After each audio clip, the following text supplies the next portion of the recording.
Hello Serrano neighbors, I'm Bill Osgood. In our previous video, we showed you how to locate Zone 0, the first 5 feet extending out from the sides of your house and deck. The vegetation and combustible items in that 5 feet can dramatically influence whether a home ignites from windblown embers. In this video, you'll learn how embers can ignite your home and 4 Zone 0 modifications that offer the most significant risk reduction. In Serrano, embers can come from many sources. A wildfire miles away, ember-driven spot fires in the open space, burning wood fences in our villages, or even a nearby house fire. Serrano homes are built with fire-rated roofs and non-combustible siding, 2 critical defenses against windblown embers. But 3 key vulnerabilities still remain.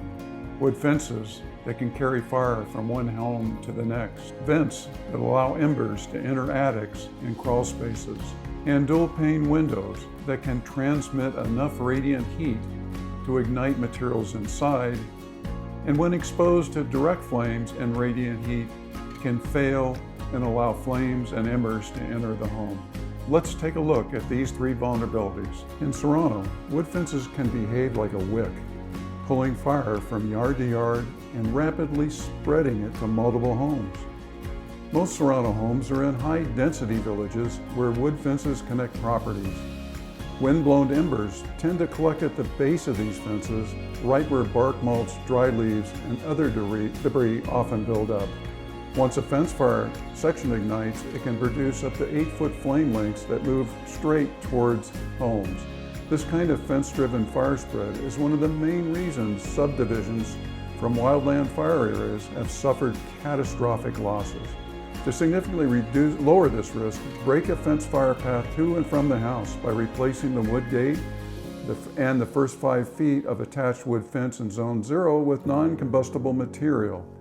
Here are before and after photos of my gate and attached fence approved by the HOA.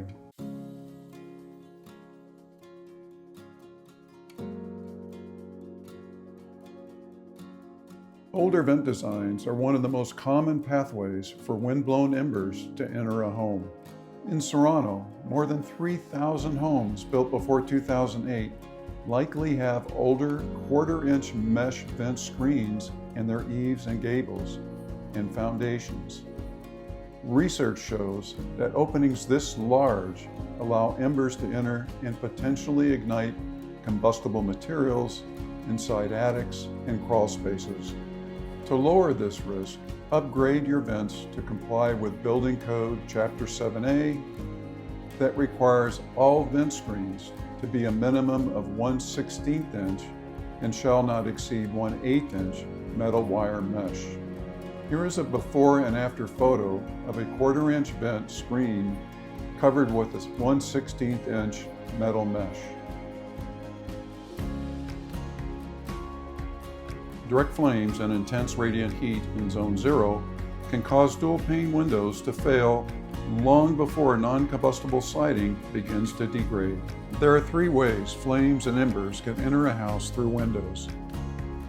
1, an open window, obviously. Radiant heat transfer through intact glass ignites combustible materials inside the home.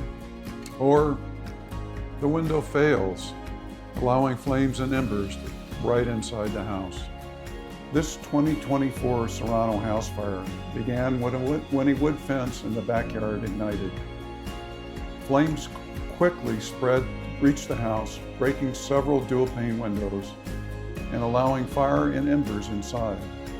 Intense radiant heat and flame contact on windows often originates from shrubs in Zone 0 directly below or nearby. These shrubs can ignite either from embers landing on them or indirectly when embers ignite bark mulch in the same area. Windblown embers don't simply land on shrubs.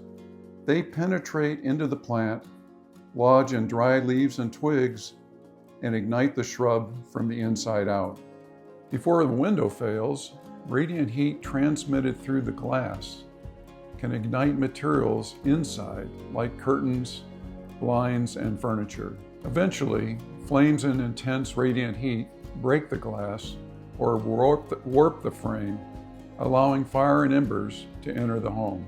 Removing shrubs from Zone 0, especially those below or near windows, is one of the most effective risk reduction measures in Serrano. When embers land on bark mulch, it smolders and can ignite within minutes, producing flames that may reach 3 feet high.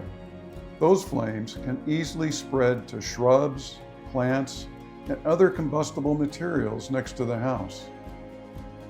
That's why experts recommend replacing bark mulch in Zone 0 with rock, gravel, or decomposed granite. To recap, the 4 ways to reduce the risk of wind-blown embers igniting your home are: 1. Replace the wood gate and first 5 feet of attached wood fencing in Zone 0 with non-combustible material. 2. Upgrade all vent screens to 1/16 or 1/8 inch metal mesh.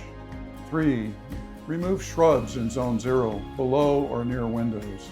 And 4. Replace bark mulch in Zone 0 with non-combustible ground cover. In closing, this video highlights the most significant home ignition risks in Serrano, grounded in fire department guidance, post-wildfire damage investigations, and peer-reviewed fire science research.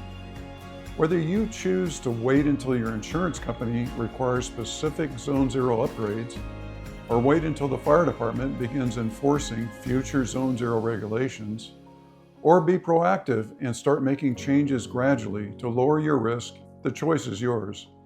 One important reminder: before making any changes to your Zone 0 landscaping, fencing, or structures, obtain the required HOA approval.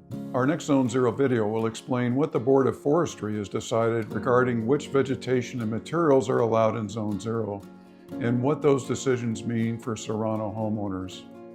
So as always, thanks for listening, and we'll see you next time.